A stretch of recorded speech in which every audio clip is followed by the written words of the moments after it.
Panjang tak ni? Okay. Assalamualaikum warahmatullahi wabarakatuh. And good morning, everybody.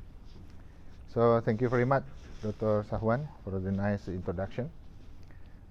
So before we start, I think I need to introduce the Ibnu Sina Institute to all of you. And mana lupa ni.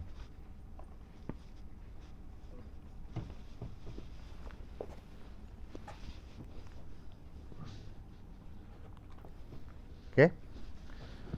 So under Ibnu Sina Institute, we have 6 research center, and in the view of the topics, and also the fields of the research center, we can say that this is from data to wisdom. Jadi from data to wisdom, we have the UTM BDC, UTM Big Data Centers, dealing with the data. So we have UTM Siam, Dr. Arifah here. He is a UTM Center for Industrials and Applied Mathematics. This deal with the data also, and also information, so they can produce into the knowledge. We have Center for Sustainable Nanomaterials, Dr. Nick as the directors. We have laser centers. We have the CLEAR Center of Lipid Engineering and Applied Research, and we have Center for FIH Research in Science and Technology. So we can see that here it's not focused, but if we look into the holistic view, the Ibnu Sina itself, that is, we can see that we can work together from the data to wisdom. Jadi dari data untuk kebijaksanaan, ke hikmah. That is start. We need to start from this kind of the point of view. Susah saya cakap bahasa Inggeris, saya pakai bahasa Melayu boleh. Okay. So this is the title gave to me. Back to theory. But I think that very difficult to me to how to say explain what is a theory. Apa itu teori? Susah saya nak explain. So I change it into back to basic. And before I start the talk, I need to introduce myself. Saya di UTM sejak tahun 1995. Waktu itu start sebagai PhD student. Mungkin kita dah jumpa dengan Dr. Saridan zaman itu Dr. Saridan tahun 95. Jadi so it's already 25 years with the UTM. Okay. So my focus is that we are dealing with the science. So it's different, I think, from the in terms of the perspective, science and engineering is different. Jadi sains dengan kejuruteraan itu ada perbezaan. Jadi saya akan fokus macam mana kita berpikir kita ini sebagai seorang saintis. Karena kita di bawah Faculty of Science. Okay. Jadi saya akan share pengalaman saya sejak 25 tahun ini. Bagaimana perspektif saya melihat dunia sains di UTM. Inilah gambar saya waktu convocation. Dan mungkin ada yang tahu di mana ni, ambil gambar ni, depan C21. Depan C21. Itu yang di belakang itu adalah ayah dan mak saya lah. Yang tangkap gambar tu ayah saya dan mak saya. Sekarang umurnya sudah 89 tahun. Ini 23 tahun lepas lah. Okay. Jadi saya ini betul-betul dari PhD sampai sekarang dengan UTM. Dan saya postdoc tahun 98-99. Jadi saya graduate tahun 98. Saya postdoc di UTM. Dan mungkin yang pertama postdoc di UTM, kalau saya tak silap lah. Zaman itu saya tak tahu apa itu postdoc. Selepas saya graduate tahun 98, saya di offer untuk postdoc. Apa itu postdoc? Saya pun tak tahu. Dan inilah grup kita zaman itu di Fakulti Sains. semua sudah retired, ya. Datuk Ali Matun, Cik Nazlan, Dr. Zainab. Yang baju kuning itu Puan Selasiah, Prof Selasiah. Masa itu tahun 98 dia masih PhD student. Jadi saya lebih dulu graduate dari beliau lah. Jadi inilah grup kita. Nampak badan saya pun dah naik lah ni. Dulu kurus sangat ni. Tahun 98, 89.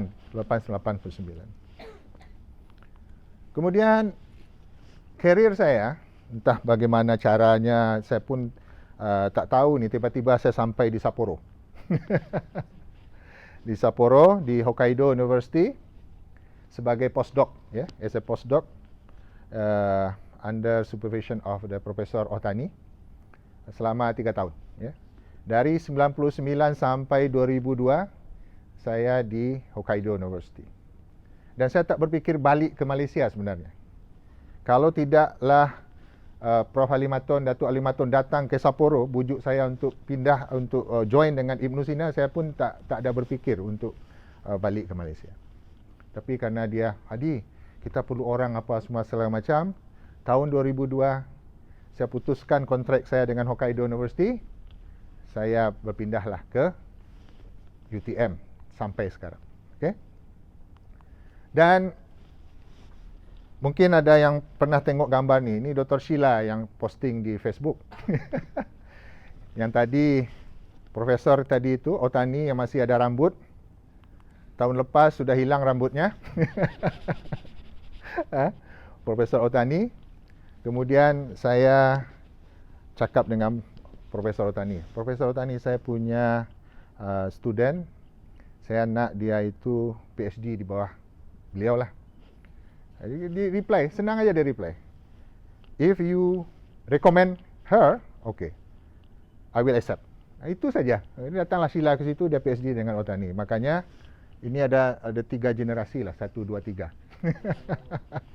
Jadi kalau bulan Januari, kalau tidak ada hal apa namanya, Amtek akan buat international conference di KL. Beliau adalah keynote speaker lah. Okay. Mudah-mudahan boleh jumpa dengan beliau. Tahun depan dia akan pension. Jadi orang-orang inilah yang menginspirasi saya. Datuk Ali Matun, kalau tak ada Datuk Ali Matun saya tak macam ni. Kalau tidak ada Ohtani Sensei saya tidak macam ni, ya. Kalau tidak ada UTM saya tak ada macam ni, ya. Jadi artinya saya tak tahu kenapa saya boleh jadi macam ni, karena sebenarnya itulah nasib kita yang sudah ditentukan oleh Allah lah. Ya. Dan ini adalah gambar-gambar PhD student saya yang sudah graduate. Yang paling last graduate semalam, Dr. Ani Aryani, dan kebetulan saya menyelia sebagai co-supervisor di Institut Teknologi 10 November. Semalam baru graduate, ya. Dan dari student ini banyaklah cerita dia, dan mungkin saya akan share berapa research yang saya buat dengan student saya ini, ya. Mungkin yang jadi pensyarah, nampak Sheila, Saf lah yang jadi pensyarah, ya. Okey. Yang sudah jadi profesor didik, Nur Hadi, ya. Saya Hadi Nur, dia Nur Hadi. Jadi waktu dia datang ke UTM, saya tanya, kenapa memilih saya sebagai penyelia? Prof, nama kita sama, kata dia. Saya Hadi Nur, dia Nur Hadi. Okey. Jadi apa yang perlu saya sampaikan di sini adalah di bawah ini, ya. Each human being is unique. Dan semua student ini dia unik. Dan approach saya ke setiap student itu berbeza-beza. Dan saya, karena sudah berpengalaman, mungkin Prof. Ali pun tahu, kita tengok student dah tahu ni A, ni B, ni C kelasnya. Kalau kita sudah berbincang dengan dia satu semester, kita tahulah kualiti dia, kan. Dan oleh karena itulah kita perlu membuat treatment yang berbeza-beza terhadap student itu, karena dia very unik. Dan tidak sama semuanya student tu. Ada yang suka kerja keras, yang tak suka berfikir, yang suka macam-macam. Nanti saya akan cerita contoh macam mana saya menyelia student di UTM. Jadi ada yang bidang yang lain-lain. Ini Syahira ni undergraduate is mechanical engineering, master in electrical engineering. Tak tahu tiba-tiba dia saya menyelia dia dia dah beli ke arah-arah bioscience bidang dia. Dan very unique lah student ini. Okay? Jadi quality pun bermacam-macam. Jadi itulah tugas kita sebagai pensyarah untuk mengetahui potensi dari setiap student. Tak sama. Setiap student itu tak sama. Okay? Saya sebenarnya menyelia student ini, saya ingin untuk transfer pengalaman, experience. Jadi bagaimana kita buat research, dari start, dari kita memilih topik, sampai kita buat eksperimen, sampai kita publish paper, sampai tulis tesis dan semua itu. Dia ibaratnya kita mendaki gunung, mendaki bukit. Naik, turun, tak sampai kan?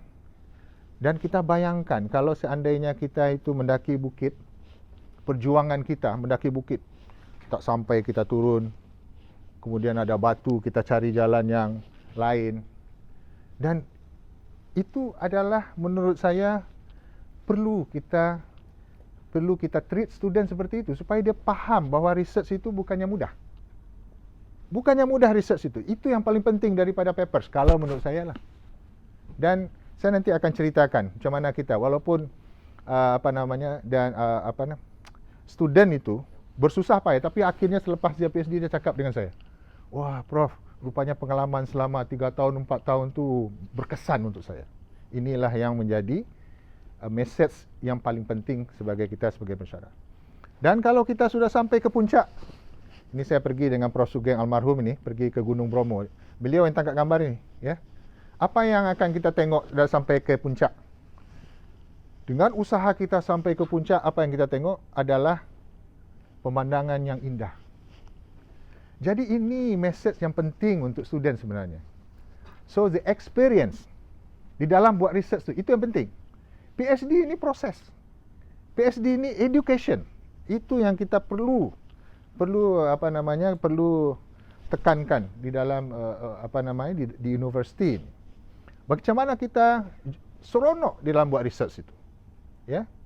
Dan mungkin ada student saya sini tak ada, ya. Kalau saya tak pernah marah, tak pernah push student, no. Karena dia very unique dan ada style saya untuk supaya mereka itu buat kerja lah. Okay. Jadi ini penting, ya. Ini kenapa tak ya? Okey, tak apa. Jadi mungkin ini penting. Saya akan explain graf ini, ya. Graf ini. Kalau kita tengok ini adalah pengalaman kita dalam dunia akademik, ya, dan research. Dan kita tengok sekarang ini ada garis yang berwarna coklat ini. Apa yang saya perhatikan dari psikologi, ya. Biasanya orang-orang yang beginners itu atau yang experience, dia sangat narsistik. Dan dia hanya berpikir saya, sikit-sikit saya, sedikit-sedikit saya. Ini psikologi. Seperti budak-budak lah. Kalau budak-budak baby itu, dia narsis kan? Dia menangis untuk diperhatikan orang. Dan dalam dunia akademik itu seperti itu. Sikit-sikit saya. It's okay. Karena di psikologi pun menurut saya boleh lah. Lepas itu, lepas dia sudah sedikit experience, dia bukan saya lagi, udah kami. Dia akan memikirkan peer group dia namanya. Ini psikologi punya perspektif lah. Jadi saya itu sudah berubah menjadi kami. Kami research group. Makanya sekarang ini kalau saya perhatikan, saya sebagai directors, saya nampak grup-grup, wah ini kamu ambil punya saya ini, wah segala macam. Jadi ada ego di situ. Apa yang saya sebut sebagai ego di sini, logik. Dan memang orang-orang ini adalah orang-orang intelligence dan lebih ke desire culture. Apa yang saya nampak, saya jadi pentadbir sejak 2008 sampai sekarang. Yang saya nampak itu adalah kalau dia hanya berfikirkan personal, individu, ya, yang start mula-mula ini, yang narsistik tadi itu, yang saya atau kami, dia hanya mementingkan ego saja. Dan ini emosinya negatif. Negatif. Karena apa? Yang dipromot adalah desire culture. Budaya mengambil saja. Ini punya saya. Kalau bercakap pun saya juga kan, kami. Jadi kita sepatutnya kita mesti ada perspektif dalam hidup kita ini, ya. Dalam hidup kita itu pergi ke arah garis yang berwarna biru. Apa yang kita pikirkan adalah apa yang disebut sebagai sharing culture. Karena sharing culture ini, budaya memberi ini, sedekah, ya, zakat wajib, sedekah, ini akan promote the empathy and logic, sharing culture, dan positive emotion. Ya. Jadi inilah yang saya ingin cuba promote, ya, di Ibnu Sina dan segala macam, supaya kita ini sampai ke level apa yang saya sebut tadi sebagai wisdom. Macam mana kita ada impact, bukan hanya untuk individu, bukan hanya untuk peer saja, tetapi kita harus berpikir ke arah yang berwarna biru ini. Dan saya punya pengalaman, ada orang bergaduh kerana ada alat, dia pakai ini alat ini tak boleh gunakan ini apa, macam dia punya. Bergaduh. Nah, jadi saya orang tengah lah, untuk supaya dia tidak bergaduh. Kenapa? Karena dia masih di bawah yang coklat ini. Masih dia berpikir saya dan kami saja. Bukannya wisdom, dia tak ada wisdom. Tapi ini wajar. Tapi saya yang sudah 25 tahun, mestilah kita promote empathy and logic ini, ya, empathy and logic. Okey. Jadi ini adalah, mungkin saya boleh bercakap macam ni kerana mungkin saya sudah terlalu lama lah di UTM ni kan, dan saya sudah mengalami orang bergaduh apa semua segala macam, yang ini tu sudah banyak lah tengok. Okey. So go back to theory, ya. I change to back to basic. Saya di dalam research methodology, saya start dengan filsafat. Apa itu research? Mungkin yang ada orang sains mesti kenal ni 3 orang ni. Dan kita di dalam research methodology, bagaimana tulis paper, bagaimana tulis buat research, bukan itu. Kita harus ada nawaitu, start dari mana kita start. Dan ini 3 filsuf pelopor ini, tahu Ibnu Sina, ya, tahu Ar-Razi. Di sini Ar-Razi kan. Dia belajar juga dari 3 filsuf itu. Dia terjemahkan buku-buku yang dikarang oleh Socrates tak ada buku, ya. Plato, Aristoteles, ya. Kemudian dia belajar di situ, Ibnu Sina, Ar-Razi, filsuf-filsuf Muslim. Jadi kalau kita baca, ya, buku mengenai filsafat, ya, yang Socrates. So this Socrates is focused on what he call is the critical thinking. Kalau baca buku dia disuruh minum racun, mati, karena dia mempengaruhi orang. Pergi ke pasar, diajaknya orang discuss. Karena discussion itu dia akan membuat orang itu berpikir kritis.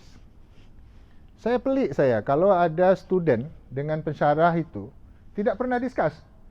Dia datang, paper mana? Yang penting itu discussion, proses itu, discussion. Kalau perlu 1 hari discussion.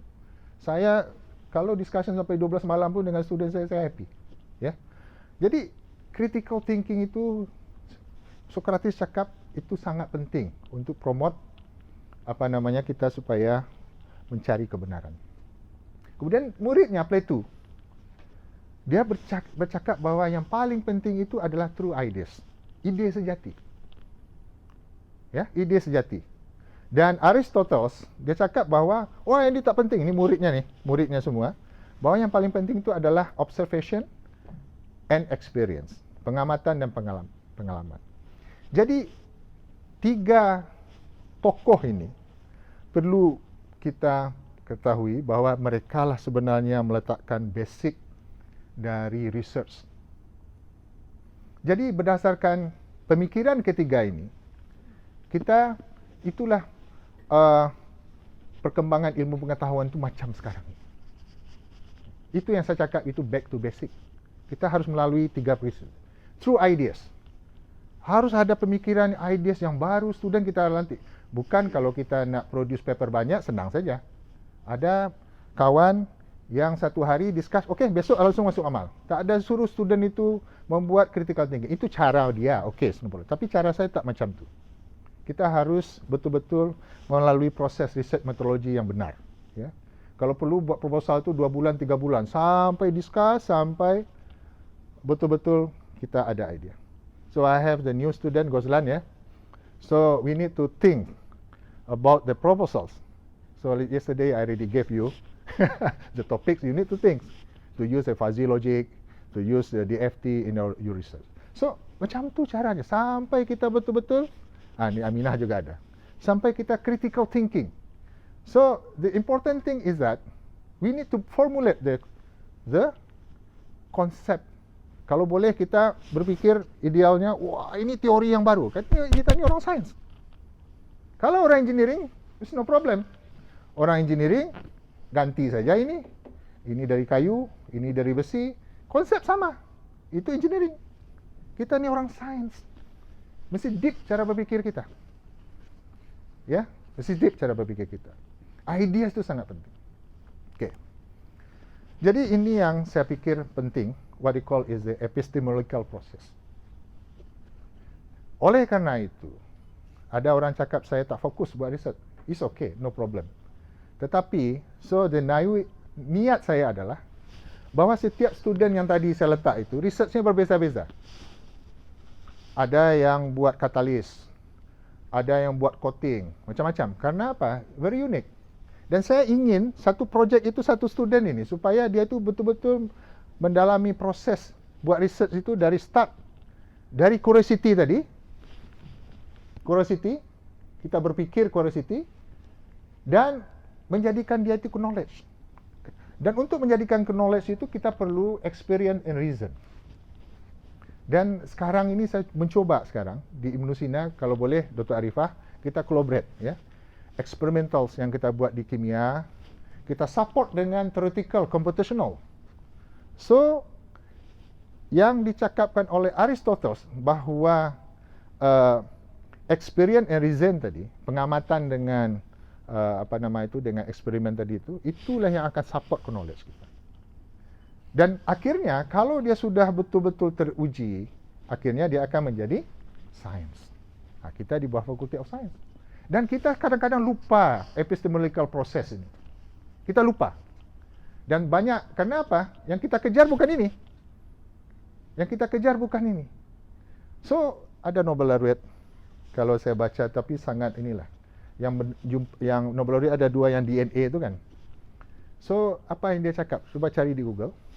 Salah seorang sangat keras dia cakap. 90% of paper published in JACS, Jurnal American Chemical Society, is rubbish. Dia cakap macam tu. Karena dia cakap tidak ada hasil riset yang sains itu sampai ke buku. Kan kalau kita ajar textbook, itu kan hasil dari papers, kemudian teruji sampai diajarkan di buku kan. Itulah kita ajarkan ke undergraduate kita kan. Hanya 10%, 5% kata dia. Makanya dia cakap rubbish. Dan itulah sebenarnya nawaitu kita, supaya kita tu betul-betul ajarkan student student kita itu mengikuti apa yang kita sebut sebagai epistemological process ini. Okey, ya. Ini saya tak tahu, lupa saya dapat dari mana ini, tapi kalau tak silap ini dari WhatsApp group. Apa cara berfikir kita dengan cara berfikir saintis zaman abad ke-19. So I must find the explanation for this phenomenon in order to truly understand nature. Zaman dulu mungkin nature tu belum ada kan. Tapi saintis sekarang macam mana saya publish in nature? So the mindset is different. Niat sudah berbeza. Bukannya ingin mencari kebenaran, tetapi bagaimana supaya data kita fit untuk kita boleh buat publication. Kalau cara berfikir kita macam ni, bila kita mau jadi negara maju? Cambridge itu abad ke-16, ke-15. Sampai sekarang pun macam tu dia cara berfikirnya. It's not thinking about the H index. Tidak. Saya banyak baca papers. Walaupun dia ini, macam. Tak ada impress ke saya baca papers itu. Jadi, kita mesti ubah niat kita. Okay? Jadi, ini menurut saya message yang paling penting. Saya terjemahkan ke, kalau di dalam bahasa Melayunya, terbitkanlah papers itu publishlah a good paper, publish a good articles in a good place. Betul. Ini memang niat kita, ya. In a good way. so that it generates a lot of good things. Dia akan menghasilkan hal-hal yang baik. Kalau kita start, niat kita sudah tak betul, caranya tidak betul, ya, dia tidak akan menghasilkan hal-hal yang baik. Dan tidak ada impact pun untuk student sebenarnya. Ya, tidak ada impact pun untuk student. Jadi ini, konsep ini perlu kita perhatikan. Saya gariskan a good way itu, ini yang saya sebut sebagai back to basic. Bagaimana kita buat riset betul-betul. Ya, buat riset betul-betul. Tapi yang paling penting saya pikir adalah research methodology itu betul mesti harus diajarkan dari prinsipal dia. Bukannya technical, no, prinsip. Dari falsafah dia. Macam mana saintis-saintis yang hebat-hebat tu mungkin sebagai contoh. Macam mana dia buat research? Saya sebenarnya ada contoh. Ada saintis dari Arab lah ni. S-indexnya 106. Nanti saya tak akan kerana orangnya masih hidup. S-index 106. Kemudian saya bagi talk di mana ya? Karena sini tak boleh. Nanti masuk YouTube dia marah nanti. Dan kalau kita kaji, tidak satu pun dari papers dia itu yang citationnya lebih dari ada 800, yang dia sebagai corresponding authors. Semuanya kiri kanan itu Chinese. Dan saya ikut ada di Facebook itu ada research group yang saintis semua di dalam sampai diketawakan. Wah, apa ini? Mungkin dia bayar mungkin orang-orang Cina ini untuk publish. So, apa keuntungannya untuk Saudi Arabia? Tak ada, hanya dan kita pun tak kenal dengan dia. Dia tak pernah di-invite pun dari conference-conference international. Karena kita pun tak kenal, karena dia menumpang saja. Dia bukan orang-orang yang betul-betul develop research, menumpang saja. Dan boleh, cara kalau ada duit boleh. Dan strateginya ada itu. Ya, tapi menurut saya, apakah itu betul-betul kita akan menjadi negara maju dengan cara begitu? Dan kita di Faculty of Science, kita harus define dulu. What is science? Kita boleh berdebat, Google. Ada apa itu sains, macam-macam. Tapi, definisi sains ini sebenarnya very simple. Ini dari Profesor Utani. Ya. Saya discuss dengan dia. What is science? Science itu ambiguousness. Artinya jelas. Clear. Ya. Plus text. Jadi sains itu walaupun kita buat eksperimen, jelas dia fenomenanya canggih, bagus, kemudian penemuan baru, tapi tanpa teks, tanpa kita translatekan itu jadi teks, dia bukan sains. Dan kita fokus ke teks sebenarnya, banyaknya kita di UTM ini. How to publish papers. Kan fokusnya ke teks, macam mana buat format, apa semua, bukan itu. Saya sebagai editor di Frontier and Chemistry, saya tak tengok kalau paper itu isinya bagus, pun saya akan allow untuk untuk kalau bagus ya, untuk reviewers, untuk cek, ya. Kenapa? Yang penting isinya. Kemudian apa itu PhD? Ini boleh berdebat kita panjang itu apa itu PhD di fakulti. PhD kalau menurut saya adalah proses education itu PhD itu. Dari start dia, yang epistemologi proses itu, kita bimbing student itu untuk berpikir macam mana dia dapatkan masalah. Kemudian, macam mana dia buat proposal. Ini yang paling penting, step awalnya. Step awalnya. Kemudian, kita bimbing dia untuk buat eksperimen. Mungkin balik lagi, ada student yang sampai di sini dia stuck. Boleh ubah lagi di situ. Proses ini sangat penting. Sampai dia buat dissertation, sampai dia graduate. Ini PhD. Tidak ada shortcut. Tiba-tiba dia publish tanpa ada melalui proses ini. Dan itulah sukarnya kalau seandainya kita ada PhD remote misalnya. Macam mana kita nak kontrol student tu? Apakah dia betul-betul kita tahu dia mengikuti proses sampai dia itu graduate? Ya. Karena kualiti itu, yang tahu itu hanya pensyarah. Yang tahu itu hanya penyelia. Saya tahu student saya walaupun papernya satu, tapi saya tahu kualitinya. Dan kebetulan saya bagi projek yang betul-betul sukar. Ya, kalau saya bagi projek sukar, tak boleh. Contohnya Prof. Didik. Saya suruh dia buat PhD pertama kali, saya pun baru balik dari Jepun waktu itu, buat chiral catalysis, heterogeneous chiral catalysis. Saya belikan kolom. 1 bulan, 2 bulan tak berjaya, 3 bulan tak berjaya, hampir setengah tahun tak berjaya. Akhirnya dia datang ke saya, dia cakap, Prof, waktu itu belum profesor lah, masih senior lecturer. Doktor, saya cakap, saya tak berjaya ini. Tak apa, ini pengalaman. Yang paling penting itu pengalaman. Akhirnya saya tukar topik. Saya tukar topik, boleh publish 10. Dan saya sampai sekarang pun, papernya apa ini? Hanya tukar. Tapi ini pengalaman saya awal-awal saya menyelia dulu.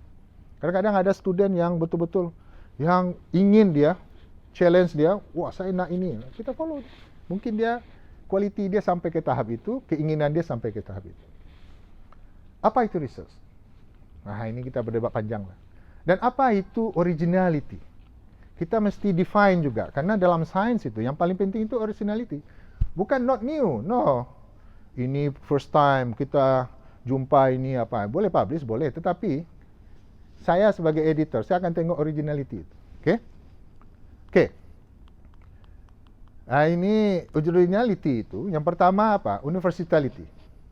Jadi kita explain simple thing dengan cara yang elegan, sehingga apa? Originality itu kan origin. Dari orang matematik mungkin tahu kan, kalau ada X ada Y, originnya kan di zero situ, origin. Jadi, universality sebenarnya, a simple explanation applicable to wide range of known results. Kemudian generalization, ya. Jadi kita ni mencari intrinsic law, konsep, principle. Nah, itu keywordsnya, principle, konsep. Dan apa lagi? Kalau kita sebagai saintis, apa yang disebut sebagai overcome. Overcome itu adalah pengalaman kita untuk menyelesaikan. Ada perasaan saya, ada student yang betul-betul, si Farah lah sudah graduate, sampai malam pun saya tak tidur. Dia pun tak tidur juga. Kita buat riset mengenai coating.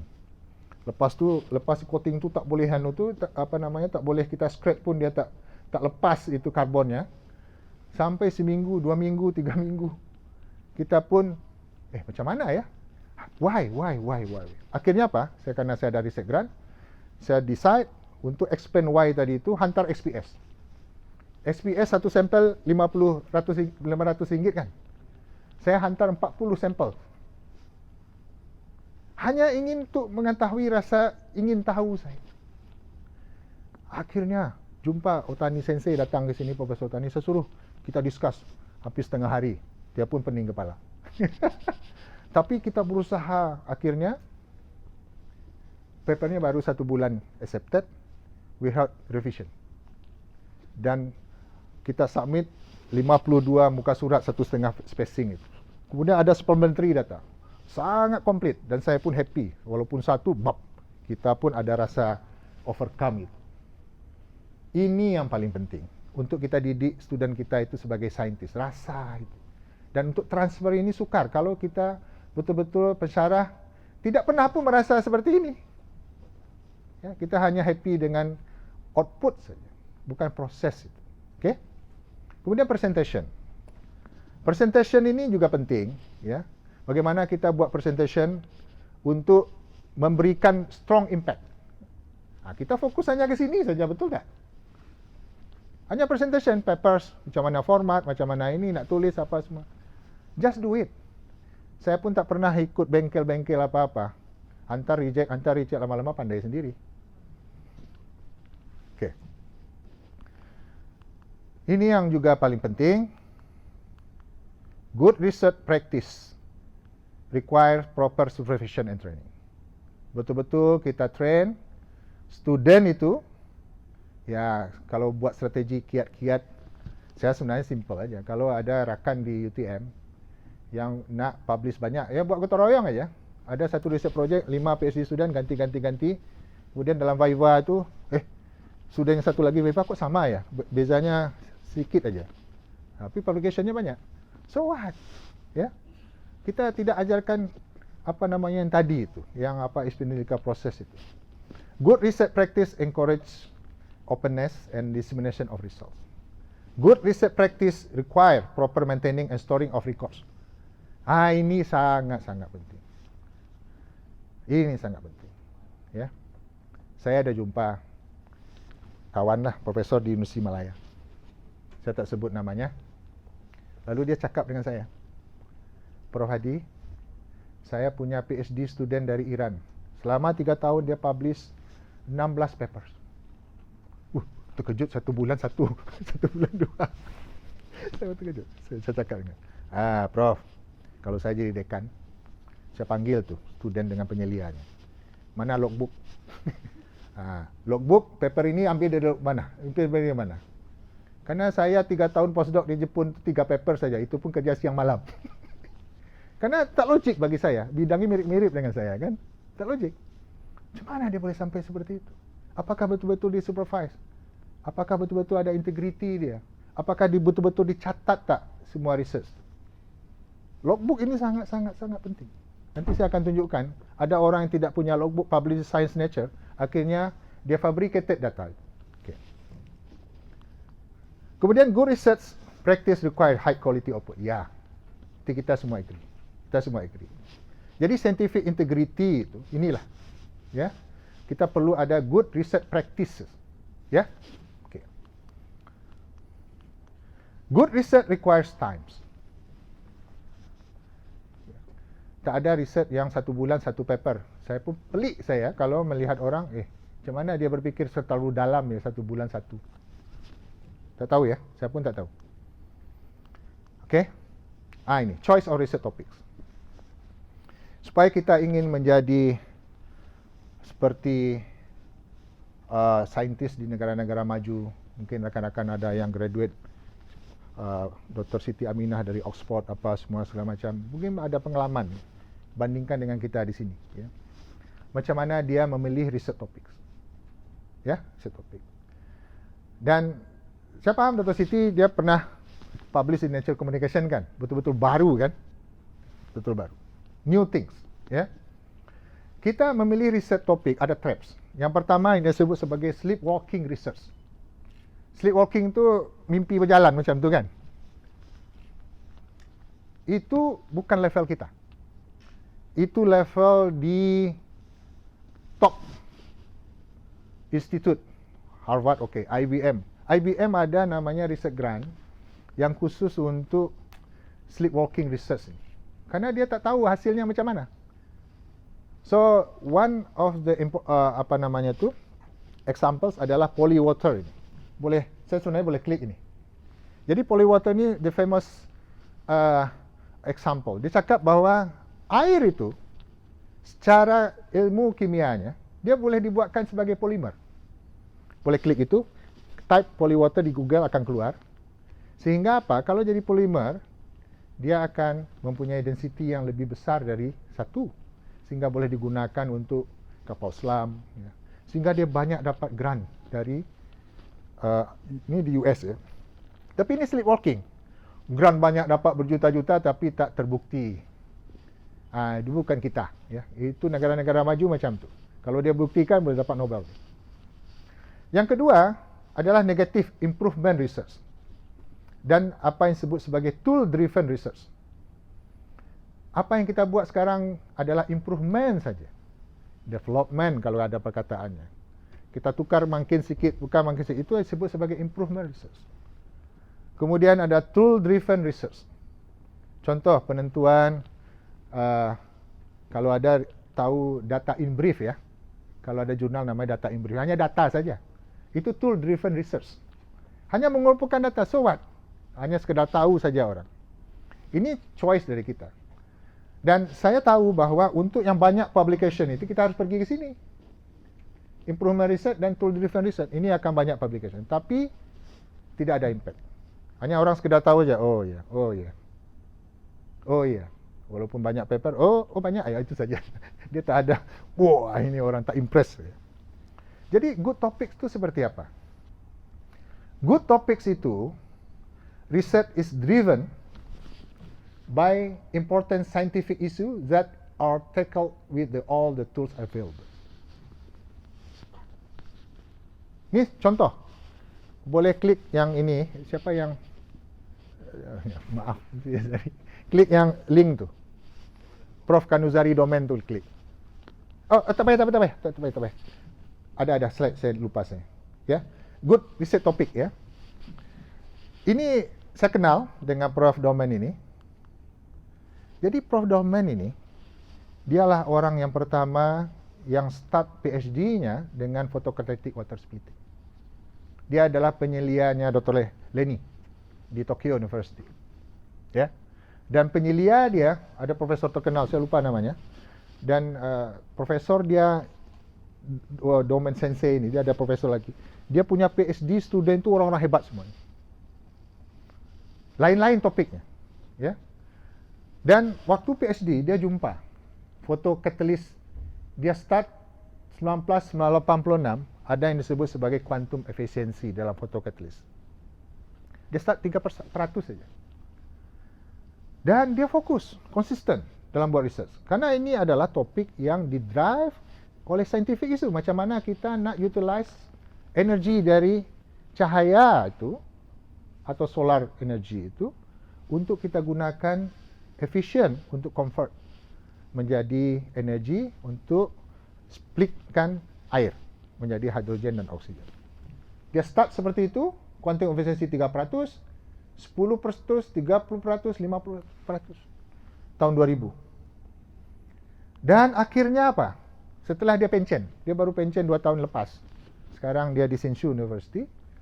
Tahun 2020, dia publish paper di Nature dan dia jumpa quantum efficiency 100%. Dan dia sangat fokus dan semua orang, kalau orang yang bekerja dalam bidang photocatalysis tak kenal dia, berarti bukan. Inilah paper dia yang publish baru bulan lepas ya, 2 bulan lepas. 27 Mei 2020. Photocatalytic water splitting with a quantum efficiency of almost unity. Jadi ini yang the real impact sebenarnya dalam sains itu. Bahwa topik itu didrive dengan scientific issue dan konsisten. Dan dia akan membawa perkembangan dalam pengetahuan. Saya kalau dalam bidang ini pasti saya akan baca paper dia. Dan sekarang ini kalau tak silap sudah 800 paper dalam bidang yang sama. Semua predictable dia sudah cuba. Dan ini yang patut kita tiru, yang patut kita conveykan. Bahwa dalam sains itu kita mesti ada impact. Impactful bukannya angka itu, bukan. Ini yang impact. Ini yang impact, ya. Menyelesaikan masalah. Ada overcome, ya, menyelesaikan masalah itu. Sehingga dia sudah pensiun pun dia dari 3% sampai 100%. Nah, ini paling penting. Honesty. Ya. Kejujuran. Jadi, kalau tidak ada logbook, tidak ada apa, susah kita nak tes student kita buat jujur apa tidak, ya. Karena apa namanya itu macam-macam, tapi yang paling berbahaya ini fraud yang bawah itu, inventing data. Ada student yang sangat pandai, very smart dia, sehingga dia boleh create data itu tanpa buat eksperimen. Semakin smart orang itu, orang yang kalau malas dia masih mencari jalan kan, macam mana dia supaya dia boleh excellence. Orang yang malas, saya nampak kalau Bill Gates cakap, saya tak perlu orang rajin. Saya perlu orang yang malas. Karena orang malas itu apa? Dia akan mencari jalan untuk menghasilkan sesuatu yang ada impact. Karena dalam software engineering, software apa semua segala macam, Bill Gates dia cakap macam tu. Orang malas dia malas dia. Oh, macam mana ya supaya cari jalan macam. Ini dalam sains pun seperti itu. Inventing data. Dan saya pernah jumpa di UTM. So what? Kalau kita macam ni. Ya. Saya jumpa di UTM. Karena kita tak ajar student kita dengan betul. Lalu kita berbangga dengan angka itu. Sedangkan hasilnya macam ini. Ini ada contoh. Ini udah tahulah sendirilah. Mungkin yang paling penting itu yang bawah itu. Bias by theory. Kalau orang canggih itu, dia nak cepat publish, nak cepat ini. Oh, dalam pikirannya teorinya macam ni. Grafiknya macam ni. Dia ubahlah macam tu. Kemudian dotnya tu dia akan ubah. Dan ini berbahaya. Kita tidak menciptakan orang-orang yang truly scientist. Kita hanya menciptakan orang-orang yang pandai mencari jalan untuk mencapai KPI. Ya. Jadi bias by theory ini, some scientists find reason to reject results that don't fit. Saya jumpa ada satu PhD student, waktu itu saya internal examiner. Dia cakap bahawa ini catalyst yang dia buat itu, wah bisa menyebabkan ini bla bla bla bla bla. Tiba-tiba mungkin dia terlupa bahwa ada satu graf, banyak graf di tesis tu, yang blank, yang standard itu lebih tinggi dari mungkin tu. Dia terlupa di lab. Lalu saya kejar situ, kenapa ini? Kalau you buat data tidak komplit, you explain lah kenapa dia ini. Ya, kenapa dia itu lebih rendah. Artinya hasil research dia yang blank saja lebih tinggi daripada ada mungkin itu macam mana? Sampai penyelia pun berkeringat dia, berpeluh. Saya jadi dia berusaha menyembunyikan data. Ya kalau orang tak tahu, wah bagus kan mungkin ya. Lepas tengok standar dia lupa delete itu, saya tahu. Akhirnya dia mengaku. Okay. Jadi siapa yang mau disalahkan? Ini contoh. Mungkin ada yang tahu Hendrickson. Dan beliau ini seumur dengan saya. Dan case ini kalau kita cari di Google sangat famous. Sampai ini dia dia di Bell Laboratories. Bell Laboratories ini adalah laboratoris yang banyak menghasilkan Nobel laureate. Ya. Kalau trace, dan dia bekerja di situ sampai dia akan dipromot jadi Director of Max Planck Institute di Jerman. Dia orang Jerman. Jadi kenapa dia boleh sampai fraud ini jumpa? Kerana dia publish paper itu bukan di jurnal yang calang-calang lah. Dia publish di Nature and Science. Dan itu bukannya satu dua, belasan. Boleh cek di di Google. Ya. Lepas itu ada profesor dari Delft University. Dia kalau kita publish di Science, kita publish di Nature, pasti orang akan baca. Pasti orang akan baca kan? Kalau publish di MGFAS jurnal saya itu orang tak akan baca. Kalau saya publish di jurnal yang Science Direct yang Impact Factor 5, orang tak akan baca juga. Saya pernah buat analisis paper saya yang orang cite paper saya itu, ternyata dia cite itu hanya sekedar cite saja, dia tak baca. Isinya dia cite, tak ada kena-mengena dengan apa ayatnya di paper. Tak ada kena-mengena. Okey, jadi lepas dia tengok profesor dari Delft ini, ada ceritanya tu di Google. Ya, kalau dia cari Google, dia jumpa satu graf. Karena dia bidangnya single electron transistor. Orang fizik pasti tahu ya. Organik tapi untuk single electron transistor. Kan luar biasa tu organik untuk single electron transistor. Rupanya salah satu paper dia di Science, dia buat graf dengan material yang berbeza di satu paper lagi yang lain. X-axis, Y-axis dengan X-axis itu berbeza. Material pun berbeza, tetapi noise dia sama. Dia mungkin terlupa karena selalu tipu kan. Akhirnya awalnya tu karena tidak boleh di-repeat eksperimen. Akhirnya dia hantar surat. Akhirnya laboratoris dia buat buat siasatan. Ditanya, macam mana ya? Mana logbook? Tak ada logbook. Dia cakap dia tulis di komputer. Dia cakap komputer itu sudah diformat. So, akhirnya dia mengaku. Akhirnya apa? Kalau di Google, Hendrickson itu sampai rupanya menipu itu dari PhD rupanya. Akhirnya Stuttgart University tarik balik ijazah PhD dia. Sampai macam tu implication dia. Implication macam tu. Jadi di itu Science, Nature, ya boleh carilah situ. Dan sangat produktif. Produce 100 papers. 1 per 2 weeks. Saya fikir perlu juga azas kepatutan. Maksudnya patut tak orang-orang macam kita ni bukan Superman. Kita ni manusia biasa, perlu kesilapan. Saya pun banyak kesilapan. Dan saya pun punya experience postdoc di mana-mana. Kerja siang malam papernya cuma 3. Itu pun data saya yang ada banyak itu yang saya gunakan hanya 20% saja yang okey. Okey. Masuk ke topik agak chemistry sikit, pengalaman. Saat ini saya adalah associate editor di Frontiers in Chemistry.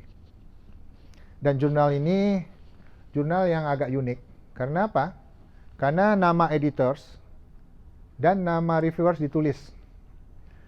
Karena mereka beranggapan bahawa transparansi ini sangat penting.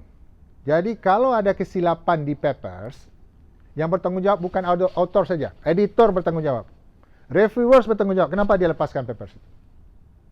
Ini Frontier Chemistry. Dan impact factor pertama kali jurnal ini 2013. Lepas 4 tahun impact factornya 4,155. Langsung 4 faktor yang pertama 4, sekian. Sekarang turun sikit 3,9. Kenapa? Karena memang paper itu berkualiti dan proses untuk reviewer tu penat. Saya pun sebagai editor ikut juga bergaduh antara reviewers dengan authors. Baru ni sebulan lepas ni. Akhirnya dua-dua tu cakap email. Di dalam itu kita punya discussion punya platform. Decision based on macam mana? Yang decision author. Kenapa? Ini ada profesor dari California State University yang paper saya edit itu. Ini baru publish, boleh cek. Ya. Dia cakap, dia buat research mengenai palladium nanoparticle. Kemudian reviewer cakap, dia perlu ada data untuk proof. Lalu dia reply, kamu tak faham lagi tak bahawa ini sudah clear ini, dia cakap macam tu. Kalau you misalnya suruh tambahkan data, kata authors itu, saya akan withdraw paper saya. Dan kedua, makmal kami di California State University itu tutup kerana COVID. Okey, bergaduh. Saya akan buat decision. Saya cakap bahawa, okey, tak perlu. Kerana dia pun bukan calang-calang orang, profesor di California State University ini rupanya. Memang bidang dia itu. Akhirnya, paper itu agree, kemudian accept lah. Okey. Jadi, kita di dalam katalisis dan fotokatalisis jurnal ni, kita ada strategic board meeting. Ya, semua editor, kita fokus ke mana ni bidang itu. Dan salah satu yang sangat penting adalah di jurnal ini, bahawa yang saya bagi warna merah ini, artikel must show conceptual advances or novel insight into catalytic photovoltaic process or demonstrate a correlation between synthesis, structure, performance or catalytic. Kalau tak ada correlation ini, dia hanya sekedar data saja, kita reject. Kita sudah buat statement paper yang akan publish. Ya, kalau tidak ada correlation jangan publish di sini, publish tempat lain. Tapi ini sangat penting karena apa? Di dalam sains ini sebenarnya kita dilatih untuk menghubung-hubungkan. Betul tak? Menghubungkan antara fakta dengan apa? Dengan kesimpulan kan? Dan saya nampak kita sekarang ini sebagai pensyarah, banyak orang pensyarah di sini, itu pun nampak tak di trend kita pasal itu. Banyak kes di UTM ni seperti itu. Faktanya seperti itu, dia buat kesimpulan sendiri. Jump into conclusion. Ini orang tak terlatih kah atau macam mana? Kalau saintis tak berfikir seperti itu. This is one of the example. This correlation is not causation. Causation maksudnya, kalau kita orang matematik, ya, Dr. Saridan ni orang matematik, dia tengok ini, dia ada correlation ni, cantik ini R-nya. Ya, mantap ini R-nya. Tetapi ada tak hubungan antara autism dengan organic food cells itu?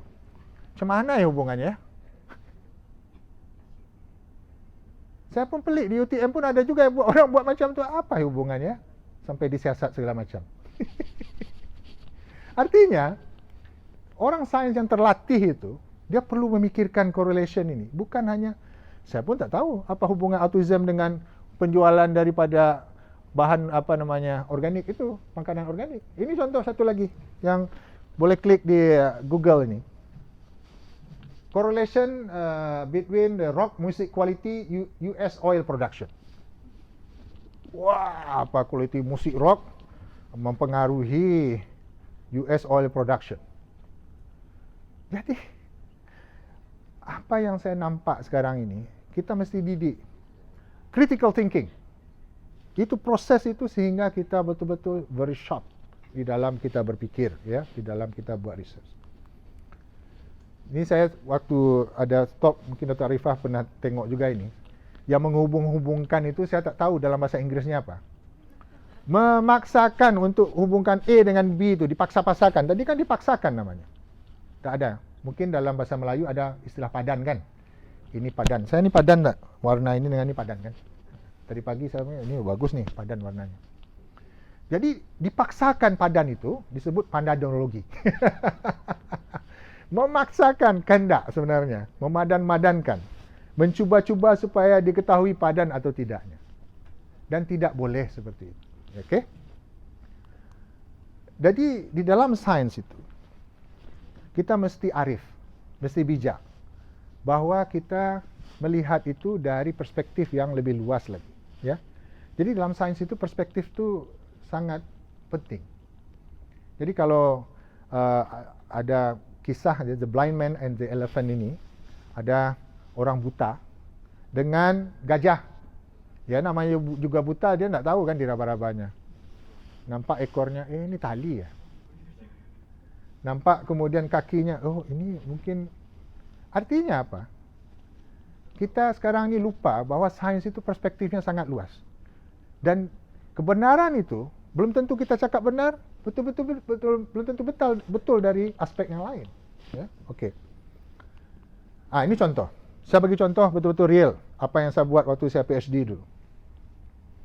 Dan saya alhamdulillah PhD betul-betul Prof Halimatun, Datuk Halimatun percaya dengan saya buat sendiri, saya tukar proposal sendiri, terserah Hadi katanya. Jadi saya karena dibagi kebebasan itu saya sangat happy lah. Okay. Jadi ini research kita, Structure Acidity Properties Relationship of Metal Substituted Alpo. Mungkin bukan orang kimia, mungkin tengok sajalah ya. Dia ada prinsip yang perlu kita pahami, ya. Dan kalau orang kimia dia tahu bahwa untuk buat yang paling bawah ni tak mungkin. Dari segi bonding, ya. Ada namanya Pauling rules bonding itu tak perlu, tak boleh, karena apa? Ini ada lebih dari 2 oksigen ni dari berdasarkan valence bonding rule itu.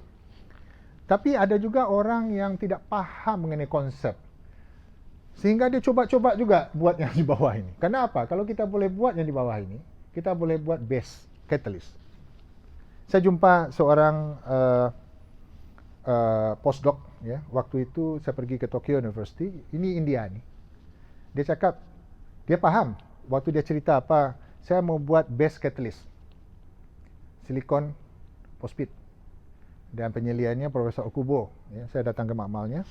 Wah, itu sukar itu, saya cakap. Ya, tapi karena kita nak coba itu, kita challenge teori itu, dia cakap. Kalau kita boleh buat, kita akan menjadikan base catalyst. Kemudian saya lupa dengan dia. Lupa. 2 tahun kemudian, 3 tahun kemudian saya pergi ke Nanyang Technological University. Jumpa lagi dengan dia. Dia masih postdoc. Lalu saya tanyalah, riset kamu yang di Tokyo itu macam mana? Tak berjaya katanya. Jadi selama postdoc situ, paper pun tak ada. Karena dia nak buat ini. Dan memang sangat sukar. Tapi kalau dia berhasil, penemuan baru. Very challenging. Ya. Dan kita mesti mungkin ada yang kita mencoba, jangan safe lah. Kita coba untuk dapatkan sesuatu yang betul-betul impact. Ya. Jadi ini mungkin tidak mungkin ya. Dan salah satu konsepnya bahawa di dalam zeolite itu ada yang disebut sebagai unfavorable bonding. Yang ini tak boleh nih. Karena dia charge dari zeolite itu menjadi positif. Dia charge mesti negatif. Tetapi ada paper juga yang mencoba untuk membuktikan bahawa rule itu ada exceptional, maksudnya ada yang tak ikut rule. Ini Profesor Jacek Kalinowski ini, dia publish di Nature. Dia cakap bahawa walaupun orang sudah paham aluminium bonding tadi itu tidak boleh, tetapi dia jumpa publish Nature. Wah, orang semua terkejut. Artinya apa? Artinya di dalam dunia ini mungkin boleh seperti itu. Jadi kita ini bias by teori tadi itu, sehingga menyebabkan kita itu, student itu, ini teori macam mana ya? Macam ni ya. Sehingga dia tidak berusaha untuk menjelaskan teori itu. Akhirnya dia menipu, akhirnya dia mundur. Sepatutnya tak. Kita coba cari kenapa. Sehingga kita boleh sampai ke level ini. Okey. Ini kerja saya. Dan alhamdulillah paper pertama yang saya publish seumur hidup saya tahun 99 itu accepted Pihak Revision. Saya dengan Prof. Limatun lah. Dan saya corresponding author. Sekarang tak boleh ya student jadi corresponding author ya? Ini 2 paper saya yang pertama waktu PhD itu saya semua corresponding author. Zaman itu mungkin tak tahu ya. Saya pergi ke, zaman itu bukan online. Tahun 90-an mungkin kita hantar pakai pos. Mungkin Dr. Saridan tahu, RM80 saya hantar ke Hungary, saya hantar ke US RM80. Pergi tunggu 1 bulan, 2 bulan, surat lagi. Oh, accept. Jadi ini pengalaman yang menurut saya perlu saya share, bahawa zaman dulu itu tidak online. Kita menunggu itu surat. Itu pun kalau suratnya sampai kan by post. Dan dua-dua paper ini yang PhD saya ini, kalau yang kedua ini kita tengok ni. Receive 5 Mei 2000, accepted 8 Mei. Ini betul-betul ada review tak? Dalam 3 hari saja. Zaman itu saya pun terkejut. Yang ini pun juga sama ni. Yang ini pun tak ada revision. Oh, tu kejap. Yang ini pun tak ada revision. Jadi 2 pengalaman PhD saya tu saya tak pernah punya paper yang revise. Langsung accept. Saya pun tak tahu kenapa itu. Sampai sekarang ini saja 2 saya yang langsung accept. Sampai sekarang. Selepas saya PhD. Mungkin kerana saya fokus kali mungkin ya. Okey. Jadi apa yang kita buat itu adalah bahawa dalam eksperimental kita jumpa macam ni. Mangan, zinc, kobalt, magnesium. Oh, ni aciditiknya seperti itu. Saya explain pakai NMR dan segala macam. Wah, happy lah. Kita ada correlation apa semua segala macam. Dan ternyata apa hasil eksperimen saya tu? Ya, hasil eksperimen saya tu dibaca oleh Profesor Richard Ketlow dari Davy Faraday Research Laboratory di UK. Dia buat computational. Apa yang dia jumpa, yang dia jumpa terbalik. Kita buat eksperimen, dia buat computational, terbalik trendnya. Ya, terbalik trendnya. Terbalik trendnya. Jadi, wah, ini saya salah ya mungkin. Bukan saya salah, tetapi consideration kita tidak menyeluruh. Kita orang eksperimental. Tiba-tiba ada orang baca. Jadi paper saya ini banyak di cite orang. Bukan karenanya hebat, tidak, karena salah. Ini banyak citationnya ni. Semua saya baca yang refer saya tu. Oh, tu si Hadi Nur Halimatun ini terbalik computational tak macam ni. Lalu saya fikir-fikir, oh ya mungkin karena amount daripada metals yang kita masukkan tu berbeza mungkin. Ada defect site, ada mungkin yang tak masuk ke dalam framework dan segala macam. Jadi itu perspektif itu penting. Dan saya berfikir, wah, perlulah kita coba mengawinkan antara eksperimental tu dengan theoretical. Nanti Dr. Rifah, kita perlu duduk ini supaya nampak perspektif dalam sains itu mantap. Ini saya dah pernah kena ini. Papers yang hanya 3 hari accepted tapi orang cakap apa ini. Okey ya. Ni jadi terbalik. Di jurnal Physical Chemistry, ini yang lebih acidic. Saya ini yang lebih acidic. Terbalik. Betul-betul terbalik. Eksperimental dengan theoretical. Okey. Dan saya sampai sekarang okey juga walaupun hasilnya tak sama, artinya trigger supaya orang buat pembuktian. Karena sains itu di-develop dengan dengan kebenaran kan. Kalau tak benar dia akan coba. Okey. Ini juga lepas saya balik di Jepun, kebetulan saya di situ Profesor Otani dia cakap, Hadi, kamu ini postdoc yang pertama saya di Makmal. Kamu jangan buat yang punya saya, buat sendirilah.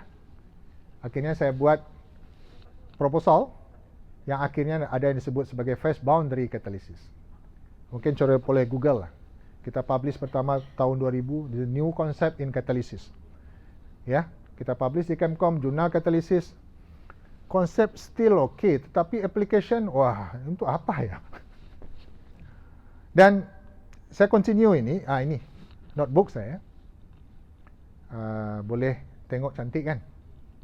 Ini proposal yang pertama saya buat untuk phase boundary catalysis. Artinya betul-betul saya dari idea sampai kepada kita publish. Ni a new approach in alkane oxidation. Jadi di Kemkom yang satu muka surat, 1,5 muka surat saja, ya. Dan sampai sekarang agak sukar untuk dari segi reviewer cakap bahawa in term of the science dari konsep is very interesting. Tapi untuk application tanya sukar katanya. Tapi tak apa, kita ni orang sains kan. Artinya kita coba. Dan saya ingin membuktikan bahawa research ini dia tidak gunakan peralatan yang canggih-canggih, hanya GC saja, gas chromatografi. Waktu saya datang pertama kali, dia tanya, Hadi, you nak apa? Saya GC, dibelikan GC saya 1 sampai saya 3 tahun situ, saya guna GC itu. Di paper ini hanya gunakan alat satu saja, GC. Tapi kenapa kita boleh publish di high impact journals? Karena idea, apa yang dicakap oleh Plato tadi, ya, idea sejati itu sangat-sangat penting. Ini pakai GC saja. Ideanya itu. Dan saya sudah baru terasa saya. Dan saintis itu accept idea sebenarnya. New idea. Tapi kalau idea yang tidak new, hanya improvement research, datanya harus banyak. Okey. Ni sampai saya buat perspektif artikel mengenai konsep ini, macam mana directionnya. Okey. Ni, ya. Ini konsep yang kita buat, ini yang sebelum konsep. Saya coba untuk tengokkan kalau kita combine tiga-tiga ini, apa direction dari bidang ini.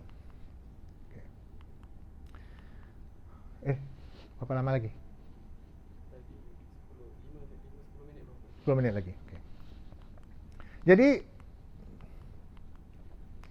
ini terlalu kimia lah ni. Tak apa. Saya cari yang menarik sikit. Ni slide-nya banyak tapi tak semua saya explain. Jadi saya balik ke Malaysia. Kemudian saya ada jumpa student namanya Hidayah, Nur Hidayah Muhammad Ran. Mungkin ada yang kenal. Ini student yang pintar lah di Jabatan Kimia lah. Wah, ini kalau student pintar saya bagi topik yang juga tough. Saya ingin applykan phase boundary katalisis saya tu buat floating catalyst. Floating catalyst tu kita buat bola, ukurannya tu micrometer, di dalamnya udara sehingga dia boleh float. Boleh buat tak? Wah, ini tantangan ini. Tantangan ni, ya. Jadi kita start seperti ini. Kita start step ini ke situ saja, ini mungkin setengah tahun. Saya suruh dia buat bola sebesar mungkin karena kita ingin jadi bola yang besar supaya dia udara itu besar juga di dalam sehingga dia boleh floating. Tapi lepas kita buat bola, kita coat dengan karbon, jadinya bola takraw, letakkan tenggelam dia. Ini tidak saya bayangkan sebelum menjadi bola takraw. Karena karbon dioksida yang keluar itu, saya fikir kecil sehingga dia water itu dia boleh waduh, ini tenggelam ini. Tapi saya tak stop sampai situ. Saya pikir-pikir dengan macam mana ya supaya bola ini, kan bola sepak itu kan boleh kan ada polimer di luarnya. Itu idea seperti itu. Kita coat dengan polystyrene. Macam mana caranya coat ya? Lama juga berpikir itu. Wah, mungkin kita buat reaction styrene H2O2 sehingga dia boleh coating seperti itu. Dan akhirnya, wah, dia boleh ini. Ini tahu ya, kalau dia jumpa dengan saya, Prof, ini sudah berjaya. Wah, mukanya tuh happy. Pekerjaan hampir 3 tahun, baru 3 tahun dapat ini saja. Dan saya pun happy. Kenapa? Saya convey bahwa sebagai saintis tu harus macam tu. Walaupun papernya cuma satu ini saja. Tapi proses ini panjang sampai ke situ. Akhirnya dibuktikan, inilah macam-macam ini. Kita tes ini semua segala macam. Happiness itu. Ini mungkin tinggal 10 menit lagi ya. Ada tanya jawab tak? Boleh ikut 1-2 nanti. 1-2 ya. Saya 5 menit ya. Saya mungkin yang lain lah, ini tak penting nih. Ini terlalu kimia. Ini. Jadi idea research itu kadang-kadang muncul tiba-tiba. Ya, tiba-tiba. Saya kebetulan jadi visiting scientist di Helmholtz Zentrum Berlin 3 bulan, tahun 2014 atau 15 ya. Saya jumpa dengan Thomas Dietrich. Ya. Thomas Dietrich, dia itu adalah mungkin di dunia dia anaknya yang buat surface photovoltaic spectrometer. Jadi dia buat sendiri alat tu, dan penyelia dia Rusia. Dia PhD-nya dari Moscow State University. Dia yang jumpa, penyelia dia tu yang jumpa surface photovoltaic spectrometer. Saya bawa sampel saya dari Malaysia. Ini dia. Ini alat yang dia buat sendiri. Dan memang tak ada di dunia, hanya dia saja. Jadi orang-orang hantar sampel ke dia, kerana dia buat sendiri alat sendiri, dan memang yang paling komplit di Helmholtz ini. Okay. Apa yang saya jumpa, bahwa waktu kita run sampel ini dengan alat yang tidak biasa ini, apa yang saya jumpa adalah, kalau orang fisik tahu, ada band gap kan. Band gapnya anates dan rutile itu, kalau orang kimia ada anates, ada rutile, sama band gapnya dengan gunakan alat ini. Dia pun terkejut. Oh Hadi, sampel kamu ini kenapa sama ya? Padahal biasanya untuk rutile dengan anates itu berbeza. Ini sekarang tidak. Anates saya itu sama dengan rutile. 3 elektron volt. 3 elektron volt. Seminggu saya waktu di Jerman tu, saya tak tahu macam mana nak explain. Dia biarkan sajalah. Kamu kan profesor katanya. Terserah kamu datang tak datang pun tak ada masalah. Akhirnya apa? Saya berpikir-pikir, tiba-tiba entah mimpi apa, saya suruh Afrus, student PhD saya yang di sini, antar FTIR. Saya bolak-balik, saya tengok belik-belik ini FTIR-nya. Oh, ini mungkin ini. Ada pik kecil saja kan? Karbon sedikit saja. Oh, baru saya terfikir bahawa mungkin karbon yang menyebabkan band gap itu berubah. Dan oleh karena itu saya propose, ini surface photovoltaic spectrometer, ya, band gap itu berubah. Dan akhirnya macam mana? Ini eksperimental. Akhirnya saya terpaksa collaborate dengan computational untuk membuktikan ini. Dr. Yat waktu itu masih ada. Saya discuss dengan dia macam mana kita nak ini, kita buktikan. Akhirnya kita coba buktikan, kita buat model dan segala macam. Okay. Dan ternyata terbukti bahwa karbon itu pada position tertentu dia akan merubah band gap. Tidak semua position, ya, hanya position tertentu sahaja. Dan itu baru tahu kita, ya, baru tahu kita. Hanya position yang tertentu saja, di sini atau di sini interstitial, atau di sini atau di situ. Artinya apa? Apa yang saya nampak sekarang ini, bahwa perspektif kita di dalam sains tadi, jangan kerja sendiri-sendiri. Karena perspektif itu luas. Supaya apa yang kita hasilkan itu betul-betul ingin mencari kebenaran. Yang saya cakap tadi, eksperimental saya itu bukan salah ya. Tapi kan tidak benar sebenarnya. Apa eksperimental saya? Karena saya tidak mempertimbangkan faktor-faktor yang lain. Oke. Ini si Safrina ini.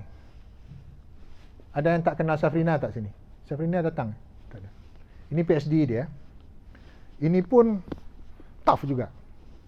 Karena saya ingin membuktikan macam mana magnetic fields effect terhadap katalisis. Dan kalau ada yang baca tesis Safrina, 2 chapter negative result. Dia pun dah stres dengan saya. Prof, awalnya dia cakap dengan saya, magnetic field ada efek. Ulang lagi. Besoknya turun, naik lagi, turun lagi. Tak ada efek. 2 chapter.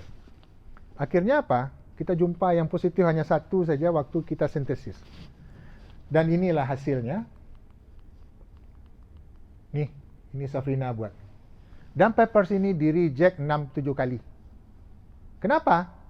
Orang tak percaya. Padahal saya sudah ulang berkali-kali. Tak percaya. Editor cakap, ada 2-3 editor cakap, new phenomena mesti dibuktikan dengan bukti-bukti yang extraordinary. Itu saintis kan. Jadi kita ingin membuktikan bahwa tapi hasilnya kan macam ni.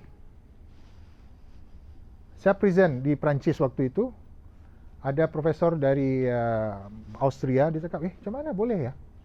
Sampai sekarang pun kita masih ada masih ada pikiran macam mana kita nak membuktikan. Tetapi sampai sekarang eksperimental kita ulang berkali-kali menjadi. Tapi secara eksperimen, secara teori masih ada perlu kita buktikan. Ya. Jadi ini sebenarnya seronok kita buat research untuk mencari kebenaran itu. Tapi Safrina sekarang ni mana dia tak ada ya. Saya suruh buat ini tak ada, dia sibuk yang lain. Sibuk yang lain. Tapi ini ada PhD student yang lain yang saya suruh buat ini. Very interesting, ya, very interesting. Walaupun sukar, jatuh bangun apa semua segala macam, akhirnya kita cuba proof. Saya masukkan semua itu dengan calculation, dengan computational, supaya kita ni menjadi. Ini.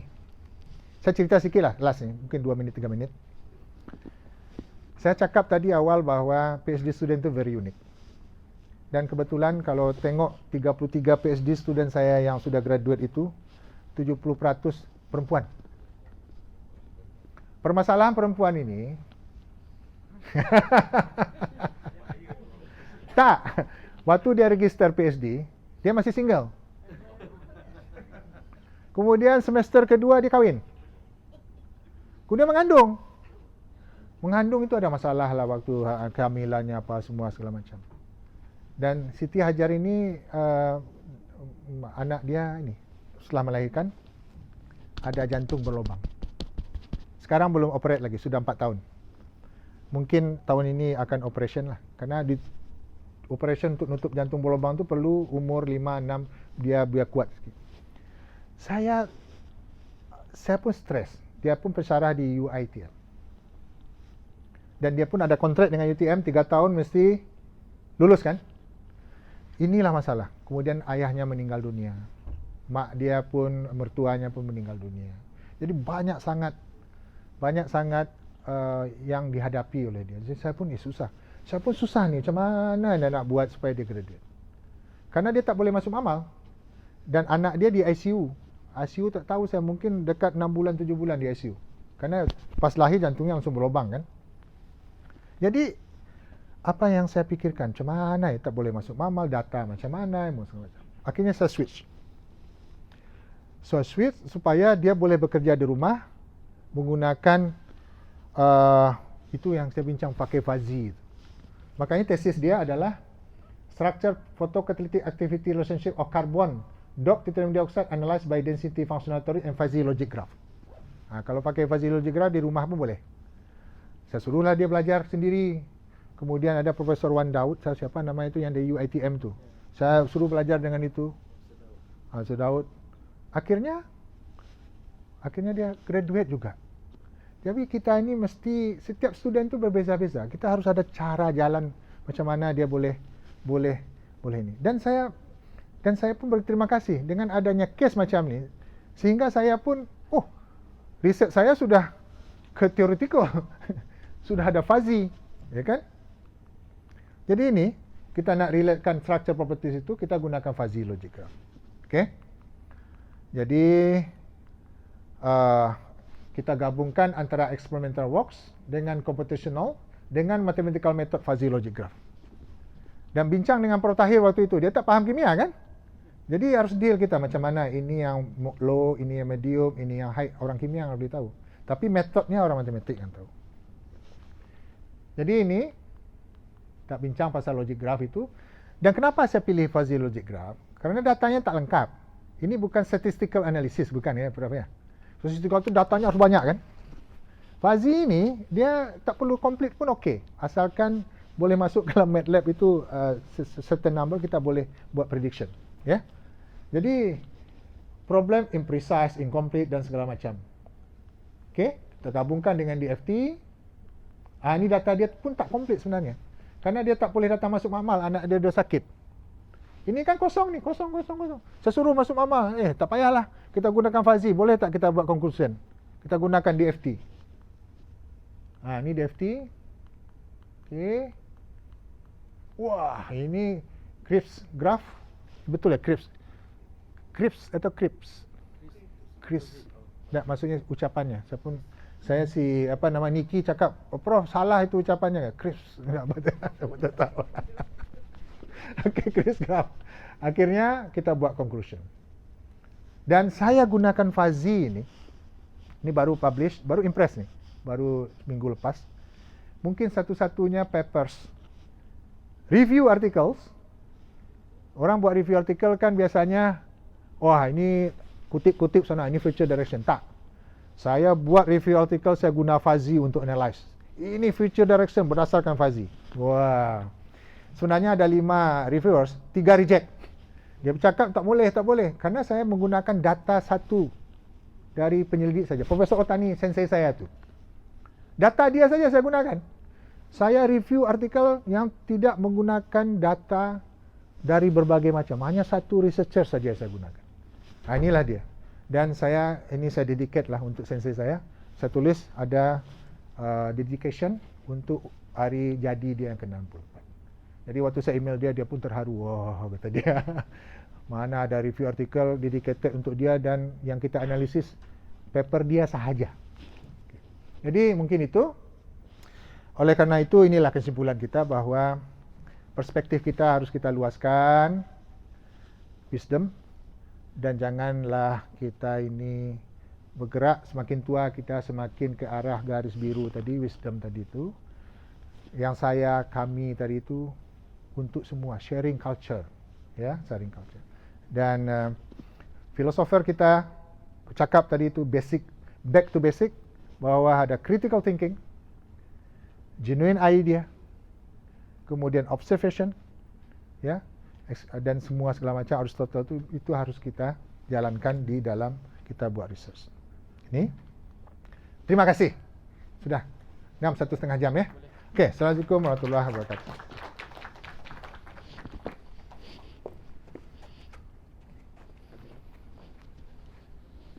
Alright, terima kasih Prof. Thank you very much for very informative and interesting talk. So, saya secara peribadinya is very much kira adore dengan your experience and the journey that you share where you are now. Right, can we have another round of applause to our honourable speaker, Prof. Hadi? Tak ada pertanyaan? So yeah, ada pertanyaan. Any question or any thought you wish to share related to the talk? Back on theory, ya Prof.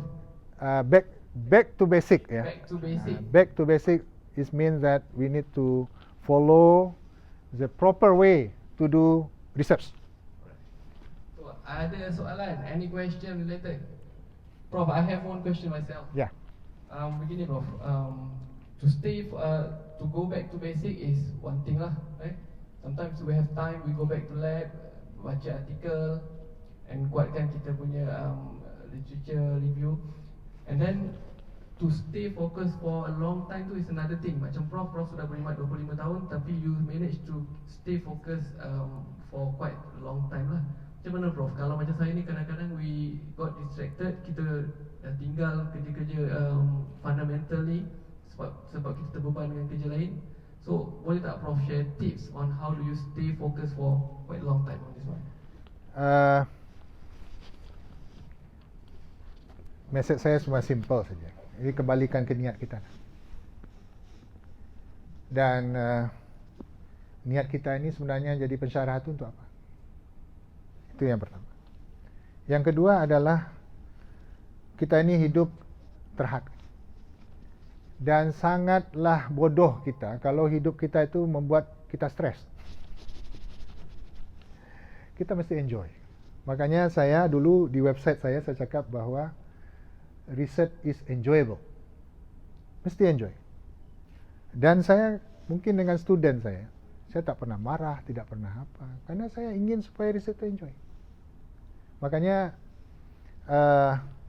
kita ingin supaya stres itu penting ya. Stres itu penting untuk kita ini. Tapi enjoy itu sangat penting. Enjoy sangat penting. Saya kan gelak-gelak aja setiap hari. Ada masalah Ibnu Sina ditutup, sebenarnya gelak juga, stres sekejap aja. Ya, karena kita tergantung dengan niat kita. Kalau kita berbuat betul, orang attack kita apa semua segala macam, it's no problem. Tak ada masalah. Enjoy. Jadi macam mana kita nak enjoy in life tadi? Ya, itu masukkan jugalah. Itu belief kita. Dan kita kembalikanlah semua ke agama ya Prof ya. Itu saja sebenarnya kuncinya. Jadi ya saya pikir jalankan semua dan kita mesti dalam koridor. Karena orang tengok kita. Orang akan tengok kita apa semua segala macam.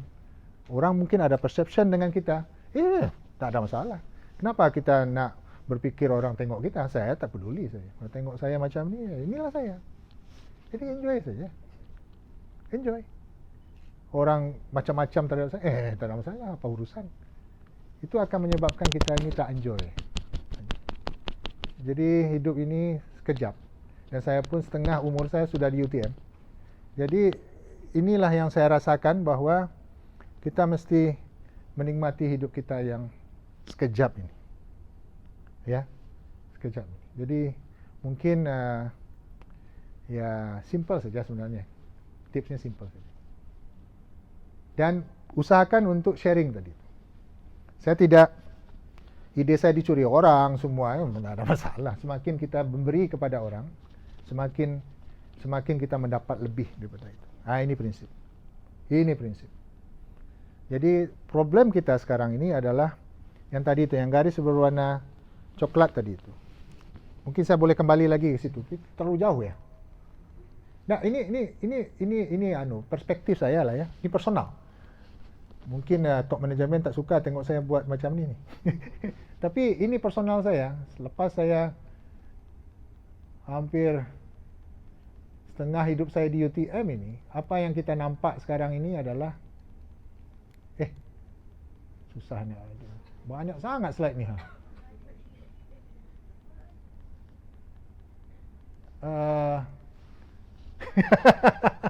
Slide yang awal tu. Tu slide awal.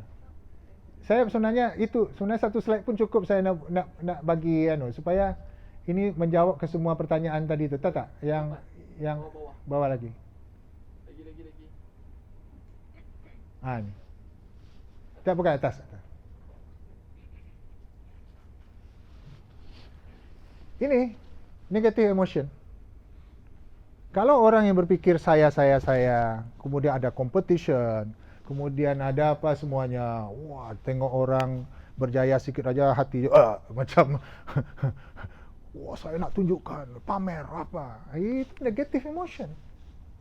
Ego. Buang ego tu. Kita empathy and logic kita. Sehingga dia positive emotion. Kalau kita positive emotion, ya relax saja semua. Karena kita sharing. Terserahlah saya sharing, orang cakap apa, biarkan. Karena saya berpikir ini belief saya. Dan inilah yang menyebabkan kita sharing culture itu positive emotion. Empathy kita. Memberi pada orang lain. Ini desire culture namanya. Yang sangat banyak competition, memang bagus dari satu level. Tetapi untuk long term, saya psikologi, nanti kan pertanyaan seperti itu kan. Itu akan anukan, ni dua orang ni. Ada gambar tadi. Jadi macam tu Dr. Safan.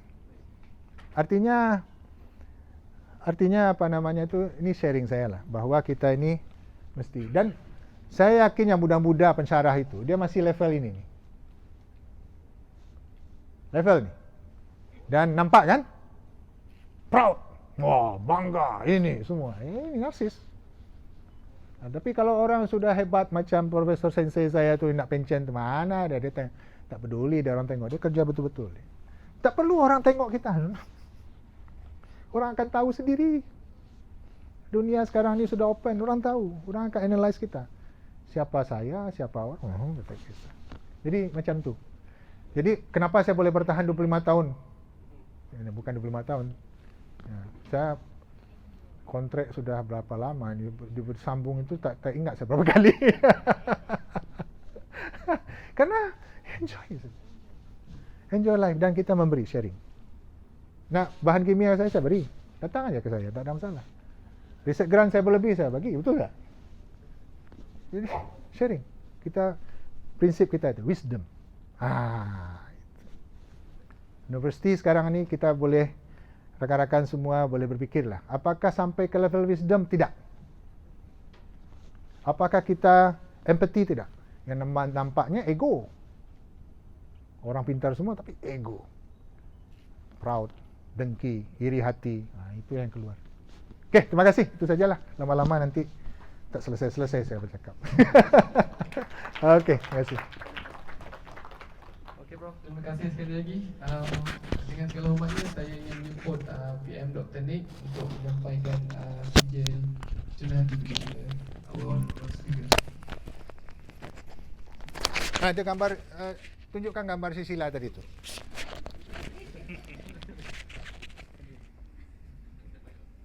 Tuh. Ini gambar staff ada sini tuh. Oke. Masih.